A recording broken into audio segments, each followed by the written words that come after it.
Picture this. A courtroom erupts in chaos when a cop slaps a black teen in cuffs, right in front of a judge, sparking outrage and whispers of injustice. But what happens next will leave you speechless. His FBI father storms in, and the truth unravels in ways you won't see coming.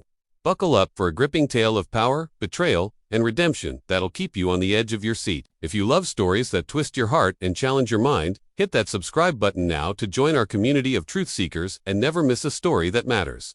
Cop slaps black teen in courtroom, then his FBI father walks in. The courtroom smelled of old wood and stale coffee. A cramped space in the heart of Raleigh, North Carolina, where the air hung heavy with tension. 17-year-old Malik Carter sat in the defendant's chair, his wrists bound by cold steel cuffs, his eyes fixed on the scuffed floor. He was tall for his age, lanky, with a fade haircut and a face that carried the weight of too many sleepless nights. The charge, possession of marijuana, a minor offense that shouldn't have landed him here. Shackled like a felon, but the system had a way of escalating things when your skin was the wrong shade.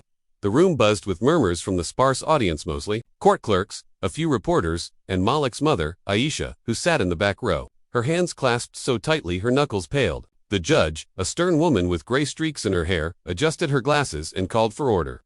"Mr. Carter, you understand the charges against you?" she asked, her voice clipped. Malik nodded, barely audible. "Yes, ma'am." He'd been through this before, small infractions, big consequences. But today felt different. The air crackled with something unspoken, something dangerous. Officer Daniel Hargrove stood by the bailiff's station, his broad shoulders filling out, his navy blue uniform, his badge glinting under the fluorescent lights. Hargrove was a veteran cop, 20 years on the force, known for his quick temper and quicker fists. He'd been the one to arrest Malik 3 weeks ago, claiming he'd found a dime bag in the teen's backpack during a routine outside a convenience store. Malik swore it wasn't his, but Hargrove's word carried more weight than a black kid from East Raleigh. The officer's eyes locked on Malik now, a smirk tugging at the corner of his mouth. He leaned toward the bailiff, muttering something that made the other man chuckle. Aisha caught the exchange, her jaw tightening. She'd seen that look before on cops, on teachers, on store clerks who followed her son through aisles. It was the look of someone who thought they owned the room. The judge was reading the police report when it happened. Malik shifted in his seat, the cuffs clinking softly, and muttered under his breath, "This is bullshit." The words were barely audible, but Hargrove's head snapped up like a bloodhound catching a scent. He strode across the courtroom, his boots thudding against the floor, and before anyone could react, he backhanded Malik across the face. The slap echoed like a gunshot, sharp and brutal.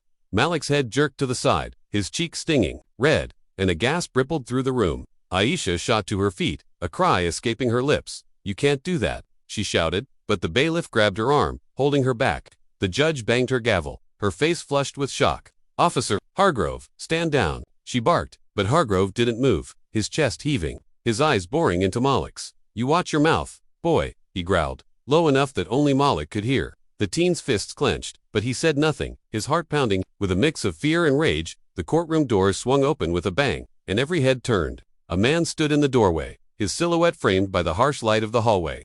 He was tall, broad-shouldered, with a crisp navy suit that screamed authority. His skin was a deep brown, his jaw set like granite, and his eyes scanned the room with a predator's focus. Special Agent Marcus Carter, FBI, had just walked in, Malik's father. The room fell silent, the air thick with anticipation. Aisha's breath caught in her throat, her eyes wide with relief and dread. Marcus hadn't been home in months, his work keeping him on the road, undercover ops, classified cases, the kind of life that left his family in fragments. But he was here now, and the weight of his presence shifted the room's gravity. Marcus's gaze locked on Hargrove, who still stood too close to Malik, his hand twitching as if itching to strike again. "Step away from my son," Marcus said, his voice low, controlled, but laced with a menace that made the hairs on Hargrove's neck stand up. The officer hesitated, then took a step back, his smirk faltering. The judge, recovering her composure, demanded, "Who are you, sir?" Marcus didn't break eye contact with Hargrove as he answered, "Special Agent Marcus Carter, FBI. My son, you just assaulted officer."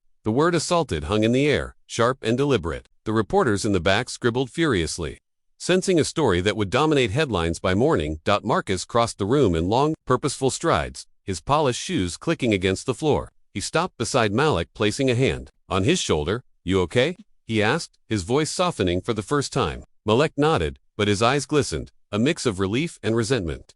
Marcus hadn't been there for the late-night arguments, the missed birthdays, the times Aisha cried alone. But he was here now, and Malik didn't know whether to hug him or shove him away. The judge cleared her throat. "Agent Carter, this is highly irregular. You can't just..." Marcus cut her off, his tone polite but unyielding. "Your Honor, I'm here to ensure my son's rights are protected, and to address the fact that an officer of the law just committed a felony in your courtroom." Hargrove's face reddened, but he stayed silent, his hands balling into fists. The judge adjourned the hearing, citing the need to review the incident. As the room emptied, Marcus knelt beside Malik, inspecting the red mark on his cheek. "I'm sorry I wasn't here sooner," he said, his voice thick with guilt. Malik pulled away, his jaw tight. "Where you been, Dad?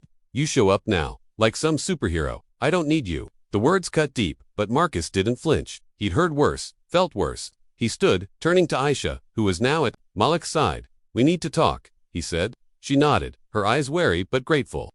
The three of them left the courtroom, trailed by whispers and curious stares. Outside, in the courthouse parking lot, Marcus laid out the situation. He'd been working a case in Atlanta, a corruption probe involving local law enforcement. When he got Aisha's call about Malik's arrest, he'd driven through the night to get here, piecing together what he could from his contacts. Hargrove wasn't just a hot-headed cop, he was dirty, tied to a network of officers who planted evidence, extorted dealers, and targeted kids, like Malik, to pad their arrest records. Marcus had been building a case against Hargrove's precinct for months, but he hadn't known his own son was caught in the crossfire. "This ends now," Marcus said, his voice steel. "Hargrove's going down, and I'm getting those charges dropped." But the story was far from over.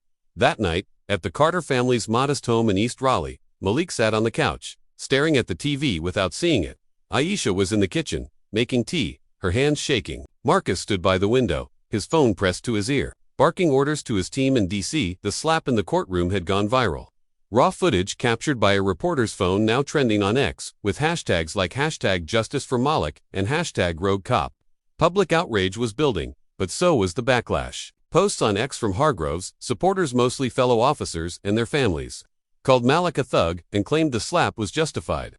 Marcus knew the real fight was just beginning. The next morning, Marcus met with his FBI team at a nondescript office downtown. His partner, Agent Sarah Nguyen, a sharp-witted investigator with a knack for digital forensics, had dug up dirt on Hargrove. Bank records showed unexplained deposits, texts linked him to a local dealer named Rico, and body cam footage from Malik's arrest had mysteriously disappeared. But there was a problem. Hargrove's precinct was closing ranks. The chief, a grizzled man named Sullivan, was an old friend of Hargrove's and had a reputation for protecting his own. Marcus needed hard evidence, and he needed it fast, before the narrative spun out of control. Meanwhile, Malik wasn't sitting idle.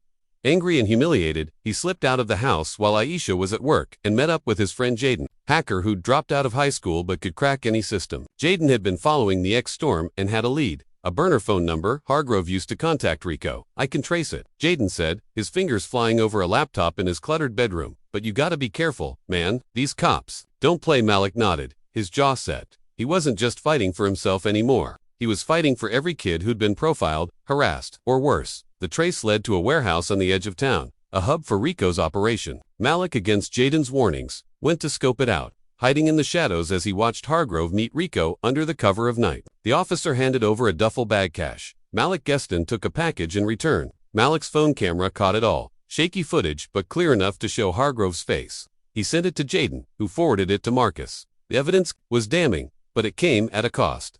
One of Rico's lookouts spotted Malik, and a chase ensued through the dark streets. Malik's heart pounded as